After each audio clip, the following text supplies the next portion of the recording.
Hello everybody, this is Toys R Us, and for this new figure unboxing and review we're going to be looking at the Studio Series Bumblebee movie deluxe Ratchet figure. So what we're going to do with this video, we're going to unbox him live in a second, have a look at the entire contents of the packaging. We're then going to have a detailed look at him in both of his modes to see how he displays best. We can see that he's going to take 22 steps between each mode. We'll have a look at how his accessories work again in both modes. We'll do some comparisons with his G1 self, which are pretty much just for a bit of fun, to be honest. And of course we can see how he looks with some other figures in the same toy line. So let's get started, and let's have a look at the box first, because this is quite a nice box, to be fair. We've got a lovely image there, of course, of how he looked at the beginning in that epic battle scene on Cybertron. We've then got another picture of it just more zoomed in at the side. His reference number is of course 82.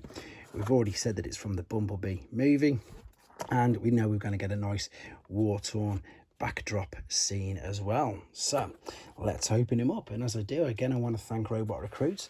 That's who I purchased this from and I pre-ordered it, and of course, as you can see, they managed to send it me, as you'd expect, nice and safely and packed very well. Right then, let's have a look at him. Out we come. I'm trying to make sure there's no glare for you. Take this out. There he is. He looks quite big, actually, to be honest, compared to Brawn. There's the backdrop scene. Let's make sure it's out of the way, and of course we're now going to have the instructions there, and yeah, the little check sheet. So right, what I'm going to need to do, there's nothing else on the back. Again, we've gone to as minimal tie wraps as we can, and the weapon is in fact just held in by that bit of cardboard. But what I'm going to do, I'm going to set him free from there and come back to you with some first impressions. Okay then, so as you can see, we've set him free from his packaging. Let's do some first impressions. And to be honest, I'm really liking this translucent blue plastic. It's a bit like electric blue, one of my favourite colours, so liking that straight away. Lovely silver Autobot logo, which really matches with the silver on the inside of that window, and on his face, to be fair. Quite a detailed face sculpt there for such a small ish figure, let's be honest. Full articulation. It's a ball, you can see that, so it'll bob backwards and forwards all the way around. Shoulder articulation is interesting, actually, because it will go all the way around like this, but then this whole part here moves out and up and down, so that's quite interesting. Not seen anything like that in ages. Out and up all the way around. Bicep flexion, wrists just obviously for transformation purposes, full waist swivel tilt. Yeah, same with the hips, same with the knees, and of course the ankle rock. Again, I don't like to do too much articulation, especially with new figures, because they've just got all of it. It's looking really good though, in honesty. Huge blaster that come with him. Quite awkward to take out without ripping that bit of cardboard, but it doesn't matter, it's just that bit of cardboard. That looks good. And of course the instruction booklet being red and black, because it's an Autobot. And of course, let's have a quick look at this battle scene. There you go. That's quite detailed as well, isn't it? Right then, let's have a detailed look, funnily enough, of him at his alternate mode to start off with. Right, we're back. As you can see, he's in his alternate mode. Quick apologies for no transformation process on this particular video. It will be on another. Main reason, keep the length of the video down and not to spoil it for people who don't want to see it. So let's have a look at the alternate mode then. And it's quite a cool little one, and I do keep saying this, but it's so true. They get away, I suppose they can pick whatever they want with these, because obviously in the movie we didn't get to see the alternate mode. I do like the fact that it's got the homage to G1 in the fact that it is of course like white and red. I don't know if they had ambulances on Cybertron or medic vehicles, but I suppose you could say by just looking at it like that, that's exactly what it looks like. The wheels of course all spin around, a lot of the robots tucked in all underneath, and if I'm being completely honest, it was quite a tricky transformation, and you'll probably see me struggle in the video I'm going to upload showing it. So you can see we've got a 5mm port there, we've got this large gun here, and of course there is the dowel, or the handle shall we say, and we will attach that there. Again, looks really good. Just for fun, obviously, let's do a bit of a comparison with his G1 self. I'm not doing any more comparisons with his other movie versions, because they're just completely different. and obviously he's green in them and doesn't look anything like this.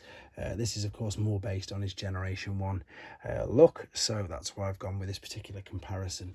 And funnily enough, you can see this guy here is starting to yellow. Now I've already heard things unfortunately about this particular guy starting to yellow, and I'll show you where in a second on the hips. But otherwise, yeah, cool little alternate mode. What I am noticing is that these Autobots, they are quite small, to be fair. I'm going to do this again later in robot mode, and I know that Soundwave is a Voyager class, but look how small they all look compared to him. So there we go. Quite a cool little alternate mode, but as I say, they could have pretty much chose whatever they wanted to because we never saw it. What we're going to do, we're going to come back with him in robot mode and again do some more comparisons like that. Right then, back for the final time, and let's have a look how he displays with his accessories. So of course this is the large gun again. This can go in any particular hand, and as he is as posable as he is, you can raise it up and it should still, yeah, be able to balance even there on carpet. So this is the way Secno's on about, and this, to be honest, from the back looks like it's starting to go a funny colour already. See there, it just doesn't look as white, maybe not with the way the camera's shining on it, but there we go. Let's do some comparisons then. I'm quite impressed with this guy. So I did mention a few movie figures, but to be honest, I found these ones where of course he's white. So let's have a look at that particular one. He looks a little bit like it. Again, the movie ones are so totally different to these, and I've said this before and I will keep saying it, that I think these particular ones, they are bridging the gap between the Generation 1 aficionados, or, you know, the people who only love Generation 1, and the people who like the movies. My opinion is, if it's a good figure and I like the way it looks, then I'll get it. I think it is good, but it is nice that it is, as I say, bridging that particular gap. So here again, just for a bit of fun, is Generation 1 Ironhide with the third-party head. Yep, nothing like it, but you can see where I suppose they've taken the inspiration from. Let's move him down here, and here is of course Brawn. This guy is even smaller, but again, that's good because that means he scales really well. And as I've said, I know Soundwave is Voyager, but he's just so much bigger. He really is.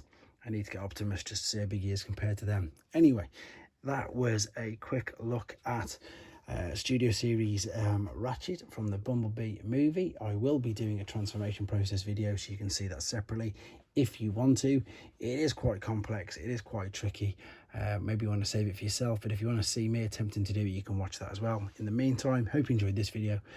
Thanks for watching, guys. Take care. Thanks for watching. Like and comment, and don't forget to subscribe.